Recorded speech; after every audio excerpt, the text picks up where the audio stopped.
The disruption is minimal. Coming up on WFT Midday, how Gainesville is already feeling the effects of the government shutdown. From longer lines to growing concerns, we see how the shutdown is impacting daily operations right here at home. Plus, new laws are emerging all over Florida, looking to put an end to child trafficking, death penalties, and life sentences. More information coming up. And the Sunshine State is set to receive a large amount of funding in hopes to expand immigration enforcement. WFT Midday starts right now.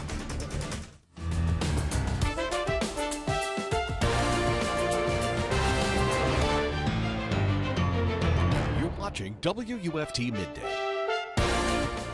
Today, the government is shut down. And so are lawmakers. Senators are not in session today, so there is no opportunity for votes to reopen the government. Now, Americans prepare to deal with the consequences. Welcome to WFT Midday. I'm Isis Snow. And I'm Caroline Deslandes. The government is still shut down, and it's completely unclear if any progress has been made. We know layoffs are imminent, according to the White House, putting hundreds of thousands of federal workers out of a job. NBC's Bianca Fascini has the latest shutdown details from Washington. Every other to make this bill shutdown. 24 hours later, and both sides are still blaming each other. Donald Trump and Republicans shut the federal government down. The Democrats followed through on their threat to shut down the United States government. While lawmakers will be in Washington Thursday, Capitol Hill was already planned to be fairly quiet in observance of Yom Kippur, according to Senate Majority Leader John Thune. The Senate holds their next vote Friday afternoon. As Americans wait for the stalemate to resolve, many federal workers are bracing for layoffs. We're not getting paid for the work we're performing. We're nervous about making ends meet. And the American people are also nervous about what a government shutdown means to their earned benefits. We don't like that. We don't necessarily want to do it, but we're going to do what we have to keep the American people's essential services continuing to run. Now, the Democrats say these layoffs will be targeted toward government programs the GOP doesn't like. Targeting the clean energy economy. Republicans have been doing that since January 20th and assaulted the clean energy economy and the creation of good-paying American jobs in their one big, ugly bill. But it's a claim that the administration denies. At the heart of the issue is health care. The Democrats want to reverse Medicaid cuts and President Trump's tax breaks and spending reductions from the summer. They also want to extend tax credits that make health insurance premiums more affordable for the millions of people who purchase through the Affordable Care Act. For now, it seems like neither side is willing to budge. And according to the Congressional Budget Office, an estimated 750,000 federal employees could be furloughed each day of a shutdown. In Washington, Bianca Fascini, NBC News. Around the nation, many have growing concerns as a result of the government shutdown and how it could impact daily operations at airports. Although passengers aren't feeling the brunt of the situation in Gainesville, some TSA representatives in other areas say that travelers may want to prepare for longer wait times. WFT's Sebastian Broche takes us to Gainesville Regional Airport, where things are running smoothly. Passengers wonder how a government shutdown could impact their travel plans. Robin Aurelio flew into Gainesville from Chattanooga, Tennessee. She's worried about her flight plans. I was curious how it was going to be this morning at the airport, but TSA was open at 4:30. Her worries were put to rest when everything went smoothly. It was just like any other time I go to the airport. There was nothing out of the ordinary. If anything, TSA was open earlier than they normally are. Aaron Porter, manager of PR and marketing for GNV, says the airport doesn't expect to feel any impact from the shutdown. We really don't anticipate any disruptions to be apparent to the public. And especially, I think people are concerned about the TSA part. We're assured by our TSA leaders that the public won't notice any disruption whatsoever. It's reassurance for travelers who say they were worried about long lines and wait times. Please arrive in plenty of time to go through security and get here in time for your flight. Porter says that's the one message for those looking to take to the skies out of Gainesville. That was Sebastian Broche reporting.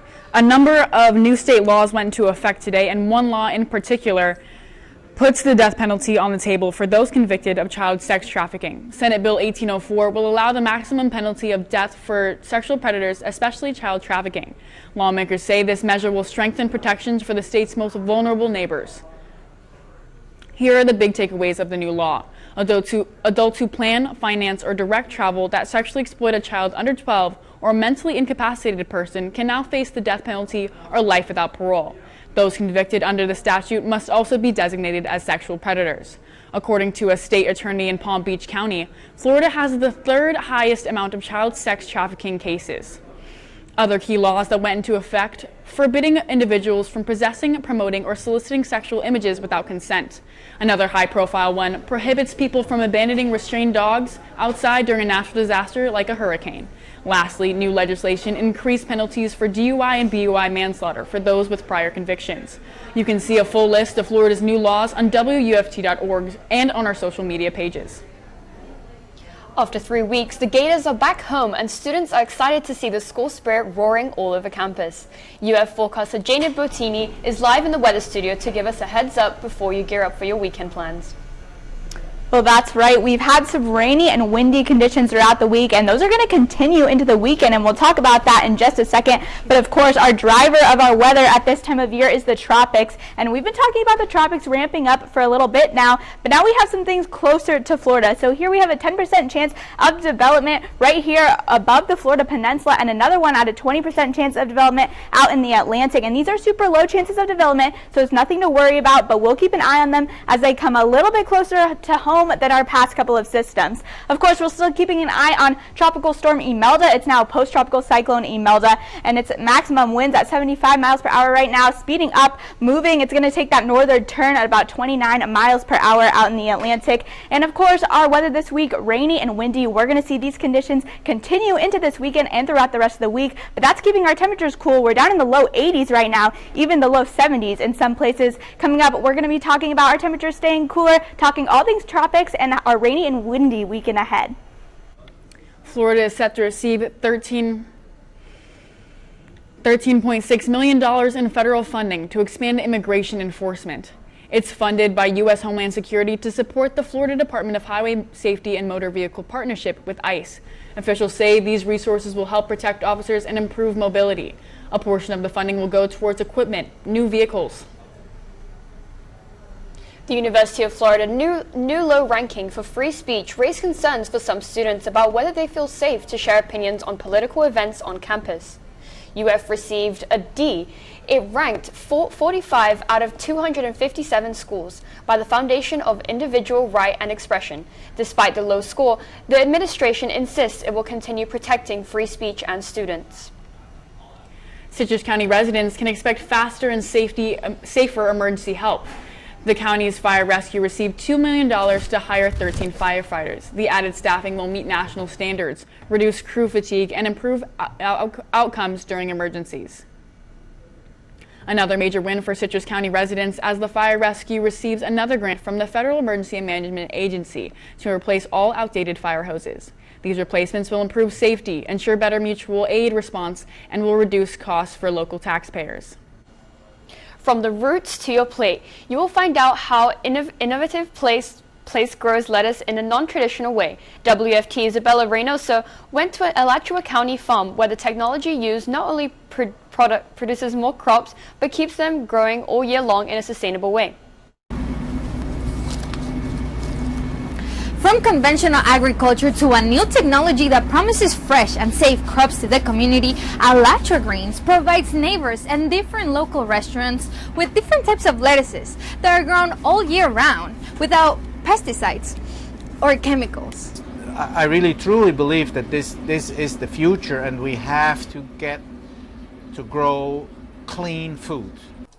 Patrick Groninger owns what is known as a hydroponic vertical farm, using containers instead of land to grow his lettuce. Alachua County, like many areas in north central Florida, are facing large growth and fast development, and that can create a challenge for traditional farmers. We're growing and growing and growing, and fewer land is available to grow. The change of seasons is another obstacle farmers face, as the products like lettuce don't grow all year long in Florida. For Patrick, that is not an obstacle. His farm is run by solar energy, and engaging the crops to grow up instead of out makes watering the plants automatic. And this way of farming is a hit with local businesses like Spurrier's, Blue Highway Pizza, and Blue Water Bay, who all use his product. Leila Grafino, owner of Blue Highway Pizza, says they are reaping the benefits of this partnership. It's really nice to have something that we can count on year-round. Reporting in Gainesville, Isabela Reinoso, WUFT News. Coming up on Midday, we're talking about how our rainy and windy conditions are going to continue through this weekend. You're watching WUFT-TV News. Traffic is moving smoothly and quickly heading northwest on I-75, with skies looking promising during your lunch break. Now let's head back over to UF forecaster Jadyn Bottini so we can get more information on the rain that potentially could impact Florida over the next week. Well, we've seen a lot of rain and some windier conditions this past week, and that's going to continue into the weekend and even into next week. We can see on campus right now it's looking pretty cloudy. Temperatures at 82 degrees, winds about 17 miles per hour right now, and humidity at 63%. And these cloudier conditions are keeping our temperatures down. We're in the low 80s right now. In Gainesville, we're at 82, even in the 70s towards Ocala and the Villages. So temperatures are definitely much cooler. We also have those windier conditions with a high pressure on one side of our peninsula and a low on the other, creating that pressure gradient, and we're going to get some strong winds from this. We can see wind speeds right now 17 miles per hour in Gainesville and St. Augustine, 15 in Daytona Beach, and it's going to be a little bit breezier towards the coast as we have some converging winds there. And we can see the gusts are going to go up during the day, go down at night, but overall pretty breezy conditions. High gusts up to about 25 miles per hour towards the coast, around 20 inland. So breezy conditions as we see this rain move through. And here's that rain. We can see scattered showers throughout the day today, even into tonight. Midnight, we're still seeing some showers around Palatka, and that's going to be the case for pretty much the rest of the week. We could see, again, in the overnight hours, some intense storms there. So that's what we're going to see, and because of that, we have a low pressure system to our west, and we have a 10% chance of development of that low pressure system right now over Florida. We have another 20% chance of development out in the Atlantic. So two new developments we're keeping an eye on, both at a pretty low chance of development, nothing to be concerned about, but regardless of whether this percent chance around Florida develops, we're going to see some winds and some rain from this system. So here's tracking that. We have this trough attached to this high pressure system. That's going to bring all these showers inland throughout the week. That's what we've been seeing. We're going to continue to see as we head into the weekend and head into next week. Showers across Florida is the story with some higher winds. And of course, we do not have a flash flooding risk today, not too much rain today, but as we head into the weekend tomorrow, you can see just south of Daytona Beach, they're at a marginal risk for flash flooding. And then we get into the weekend Saturday, pretty much the entire East Coast is at a marginal risk for that flash flooding. And then here's our 3-day rain accumulation. We could see about up to 3 inches on the coast, about 1 to 2 in the middle, and then lower rain chances as we head towards the west coast. So the story from this, whether if that system develops or not, we're going to see some high rain chances and some winds throughout the weekend and into early next week. We can see that here this weekend, 83 on Saturday, 85 on Sunday. Winds about 16 miles per hour Saturday, 13 on Sunday. Partly cloudy conditions and isolated showers. For the next 7 days, we could see those highs staying in the low to mid 80s, getting up to the high 80s today, but cooling down after that. Our lows in the lower 70s, and rain chances persistent throughout the week and even into the next weekend. While some experts say chemotherapy is an effective way to treat several types of cancer, there can be many potential side effects, including changes in patients' sense of taste. Food may not be appealing during treatment, but there are ways around that. In today's Health Minute, Mandy Gaither has more on how one cancer survivor learned to love food again. It was the first day of retirement when Molly Miley received the results of her mammogram. There were signs of breast cancer. It was shocking and shattered, my world for a while. Next came surgery, chemo, and radiation therapy, and that's when she noticed her senses were off. Food didn't look good, it didn't taste good, it didn't smell good. I had a very metallic taste in my mouth. At the Ohio State University Comprehensive Cancer Center, Miley met Dina Champion and learned she's not alone. It is probably one of the most common side effects I hear as a dietitian. That's why the Garden of Hope was created. Miley and more than 200 other cancer survivors and their families get free weekly vegetables and herbs, nutrition counseling, and cooking demonstrations every year. It's all geared for those who may not be into food because of their loss of taste or sore mouth from chemo. You can get outside, connect with nature, connect with your food as it's growing. And it's a space where we don't just talk to our survivors about eating more produce, but we actually go out there and we let them pick it. Miley says it's one of the best things she's done since her diagnosis, allowing her to once again enjoy food. It's definitely something you take for granted until it's gone. For Health Minute, I'm Mandy Gaither. Microsoft is doubling down on price increases for its Xbox video system. The company announced it is raising prices for the console's top subscription tier by 50%. This brings the cost of Xbox Game Pass Ultimate to $30 per month, or $360 per year. In contrast, Sony's highest subscription tier for its PlayStation system is $160. Gamers took to social media to complain about the hike, many saying they are canceling. Raising the price of a 5-year-old video game console is relatively unheard of. Typically, prices fall as machines age. The lower tiers of subscription services on the Xbox will not see price changes. Meta will soon use what people tell its AI chatbot to target more personalized ads. Users will see notices of the change next week, but it won't kick in until December 16th. Meta already targets ads based on posts, clicks, and social connections, but now conversations with Meta AI like shopping plans or travel ideas will help guide both ads and content recommendations. Meta says it won't use sensitive topics like religion, politics, or health for ad targeting, and you'll still be able to use its ad preferences tool to add or remove topics that don't interest you. Now let's head over to our Noticias partner for a look at today's top stories for our Spanish language audience.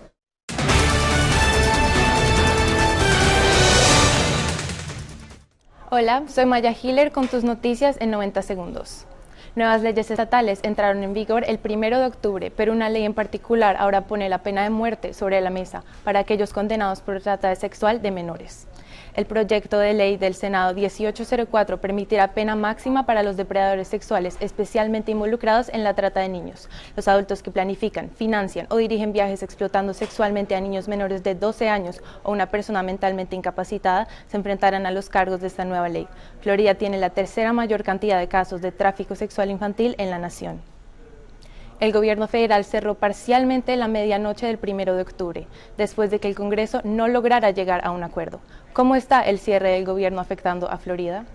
Algunos servicios podrán verse perjudicados. No obstante, y afortunadamente para los residentes de la Florida, la mayoría de los servicios gubernamentales utilizados a diario son proporcionados por los gobiernos estatales y no se verán afectados. En particular, beneficiarios del Seguro Social seguirán recibiendo sus beneficios y programas de Medicare y Medicaid seguirán vigentes. El servicio postal y servicios de salud para veteranos también seguirán activos. Jane Goodall, la renombrada investigadora de chimpancés y activista en animales, ha fallecido a los 91 años de edad por causas naturales, mientras forma parte de una gira de conferencias. Goodall se destacó como etóloga revolucionando la ciencia. También era una defensora incansable de la protección y restauración de nuestro mundo natural. Goodall, desde niña, soñaba con un día vivir con animales y escribir sobre ellos. El famoso paleontólogo Louis Leakey la asignó como una secretaria para estudiar los chimpancés. Durante su investigación descubrió que los chimpancés podían fabricar sus propias herramientas para vivir, lo cual fascinó al mundo y revolucionó la ciencia. Esas fueron tus noticias en 90 segundos. Gracias por sintonizarnos. Welcome back. I'm Hailey Hurst with your Midday Sports Update. After a long bye week, Florida football is back in the swamp to face the number 9 ranked Texas Longhorns. One key focus for the 1-3 squad is finding improvements from Gators quarterback DJ Lagway. The sophomore's underwhelming start, averaging 5.6 yards per attempt in comparison to last season's 10 yards per attempt. At Wednesday's press conference, Florida head coach Billy Napier said Lagway showed key improvements this week. His teammate Miles Graham agrees.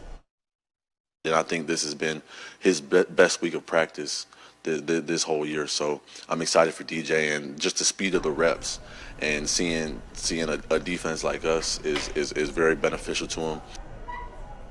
For the first time this season, Florida's receiver room are all healthy, including freshman Dallas Wilson, who is making his debut as a Gator. However, Florida will have 6 players out for Texas, including running backs Jacoby Jackson and Treyon Webb. Florida soccer is back at home tonight, looking for its first SEC win of the season over the Kentucky Wildcats. The Gators have fallen behind early in 3 of its last 4 matchups, having to battle its way back to stay in the game. Florida found themselves in the same position last week on the road against the number 17 Georgia Bulldogs. Head coach Samantha Bohan says it's no surprise for the match in a tie 2-2. There's no doubt that this team has a lot of heart and a lot of character. We've come back in a couple of games this season already, so there was true belief on the sideline. Nobody was surprised, when we equalized then. Gators soccer will kick off tonight at Donald R. Disney Stadium at 7 p.m. And that's all for your Midday Sports. I'm Hailey Hurst. Before we finish up, let's take a look at what's coming up on First at 5 on Channel 5. Our reporters will be live in the field to discuss the recent hoax calls happening in the area. They talked to deputies about the consequences one could potentially receive from making a fake threat. Next, a Putnam County woman was attacked by a dog. Animal Control is still investigating the location of the suspected pit bull. Then, an Alachua County man has built a podcast around fatherhood. What he says the challenges and stereotypes are of being a dad. All that and more at First at 5. I'm excited for the game this weekend. This cool weather coming in. Yeah, me too, but I think you might have to bring a rain jacket. That's right. I would definitely bring a rain jacket to the game because we're seeing those rainy and windy conditions, and those are going to continue into this weekend and on game day on Saturday. And actually Saturday we have a marginal risk for flash flooding, so be aware of that. But we are staying cool, temperatures in the low to mid 80s and lows in the 70s. So rainy and windy conditions is what we can expect this week, with that high pressure on one side of Florida and that low pressure on the other, getting that strong pressure gradient force with those gustier winds. So expect some rain and wind this weekend and into next week. Thanks for joining us for WUFT Midday. We're back here tomorrow for another edition. We will see you later today for First at 5 on Channel 5. Have a great afternoon.